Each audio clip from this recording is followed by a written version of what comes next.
tried to fly before their wings were strong enough. Baby crows often did this, and when they did, they tumbled to the ground. It took only a day or two for them to grow strong enough to fly back up to the safety of the nest, and during that time, the least necessary crow guarded them. "Hawk! Hawk!" Cacall cried again. She had care of the 3 fledglings still in the nest. "To me! To me!" In the wild, danger is constant, and crows are always ready to meet it. Moreover, they meet it with organized defenses. Little Bird's charges ran to the appointed shelter under a holly bush. Little Bird soared up to protect the nest. Call and Carn came from their posts at the tops of the small apple trees behind the farmhouse to drive off the circling predator. Other members of the flock arrived from the fields beyond the farmhouse and the woods behind the barn. "At the ready, Little Bird," Cacall ordered. Little Bird was already at the ready. Seeing so many crows ready to attack, hearing all their fierce cacaing, the hawk slipped up and away, into the empty sky. The threat gone, Little Bird came to rest on a branch just over the nest.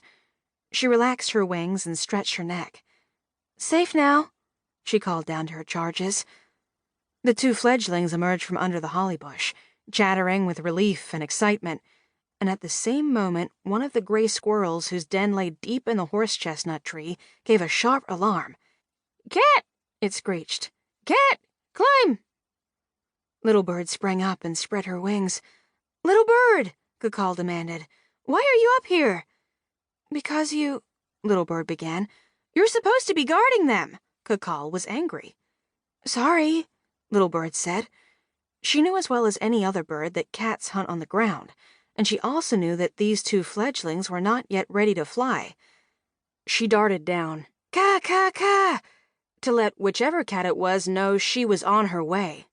"To me," she called. Crows know better than to try to fight alone. Moreover, crows will always answer a call for help, and unless they see it as useless, they will join in, doing battle to defend one another. "To me," Little Bird called again, diving to the rescue. It was Fox, the white cat, on the hunt. Little Bird attacked, flapping her wings. "Back off!" Her claws brushed the tips of white ears. A paw slashed at her, but she was already out of reach, cawing, wheeling around. "Get away!" Fox stopped. He backed up, slowly, reluctantly. Little Bird spread her wings, fluttering just overhead, preparing to dive again. But Fox wasn't alone. Snake, the black cat, came slinking in from the other direction. He was headed for the holly bush. Crouched low to the ground, he inched forward, tail slowly waving, muscles tensed. His eyes were fixed on the 2 plump baby birds. Panicked, the fledglings flapped up. They flopped down. They fled back into the bush, then burst out from beneath it. They tangled each other up in legs and wings. Fox blocked their path to the small firs where they might flap up to the safety of low branches. Snake crept toward them. "Help!" they cheeped to anybody listening, to each other. "Help! Help!" "To me!" Little Bird called, diving down at the black cat. By herself she couldn't fight off a single cat, much less 2, but help would arrive soon. What she could do was get in Snake's way, to interfere with his stalking. A momentary distraction, then Cacall, Call, and Carn would be there, and her charges would be safe again. But Cacall's voice came from above. "Call, Carn, to me, to me! Fisher, Little Bird, to me!" Wild cries crowded the air.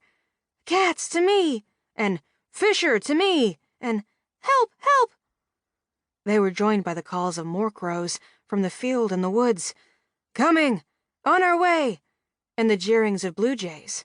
"Do you? Not me. Too many me's for me. Coo-coo!" Out of the corner of her eye, Little Bird glimpsed a thick brown shape slip down the trunk of their oak, agile as any squirrel, although larger and more dangerous than any squirrel dreamed of being. But she had her own problem. Snake had pinned one of the fledglings to the ground. Above her, she heard many wings beating the air. "Get out! Get off!" Below, one fledgling struggled to get free, while the other flopped about under the holly bush. Little Bird